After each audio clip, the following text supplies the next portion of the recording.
Hola, yo soy Santiago Copado Tegón, mi matrícula es A01654241 y este es mi examen argumentativo oral. Eh, la primera parte del reto consiste en hacer una función para, un, para calcular el movimiento de un auto.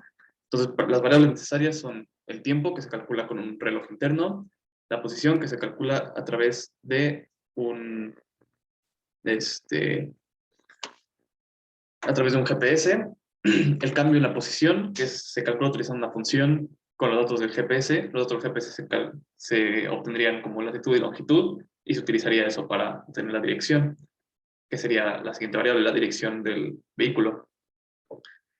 Luego se tendría la velocidad, que se calcularía utilizando el velocímetro del vehículo, y que también se puede calcular en cualquier intervalo de velocidad utilizando las posiciones en diferentes tiempos.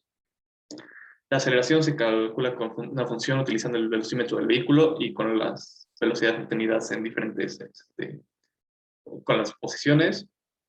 Se calcula con una posición, con una velocidad inicial y una velocidad final dividida entre tiempo. La aceleración es la derivada de la velocidad es la derivada de la posición, entonces son las relaciones importantes entre ellas. La fuerza del motor es la fuerza del motor menos la fuerza del arrastre dividido entre la masa es equivalente a la aceleración. Se puede utilizar también para calcular la aceleración, pero en este caso creo que es más fácil utilizar la velocidad para calcular la aceleración. El programa se haría eligiendo un intervalo de tiempo. En este caso yo voy a tomar 0.02 segundos, pero cualquier intervalo de tiempo es suficientemente pequeño, sirve. Y por cada intervalo de tiempo medir y registrar posición, velocidad y calcular aceleración con la manera que ya expliqué, y se guardarían los datos en variables array en las posiciones correspondientes, o sea, la primera vez que se mide en la posición 1, la segunda vez en la posición 2, etcétera, etcétera.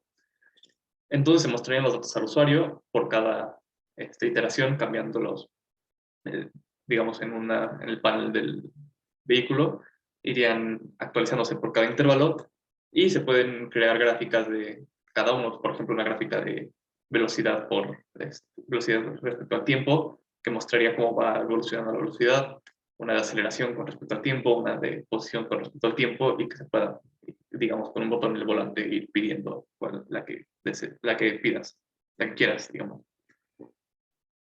Ok, para la parte 2, la primera pregunta es ¿por qué se utilizan los métodos numéricos para la modelación computacional del movimiento del coche? Los métodos numéricos se utilizan porque son una aproximación del resultado deseado, y se utilizan porque en vez de un cálculo más preciso, porque ahorran recursos computacionales, o sea, ocupan menos memoria, ocupan menos tiempo, y permiten manejar volúmenes de datos más grandes sin tener que sacrificar tanta exactitud o precisión. Entonces, por eso se utilizan. La segunda pregunta de la segunda parte es explicar el programa. Entonces, bueno, el paso 1 lo primero que hace es limpiar todo con la función clear all, básicamente resetear todas las funciones, todas las variables. Luego empieza a declarar las variables útiles. Entonces, está la variable de intervalo de tiempo, que es 0.005, la posición, el tiempo, la velocidad, que todas son 0, la aceleración como 0.2, CD como 5.5 y masa como 500. Luego, en el paso 2 se declaran vectores o arrays para las posiciones, para la posición, el tiempo, la velocidad y aceleración, todos con 1000 elementos, que son en este caso en 0. Y en estas dos funciones no se muestra nada al usuario porque nada más están asignando variables y hay puntos y comas al final, entonces no se muestra nada al usuario, nada más se muestra en la ejecución del programa de la parte de MATLAB que tiene todas las variables que se están utilizando, sus valores.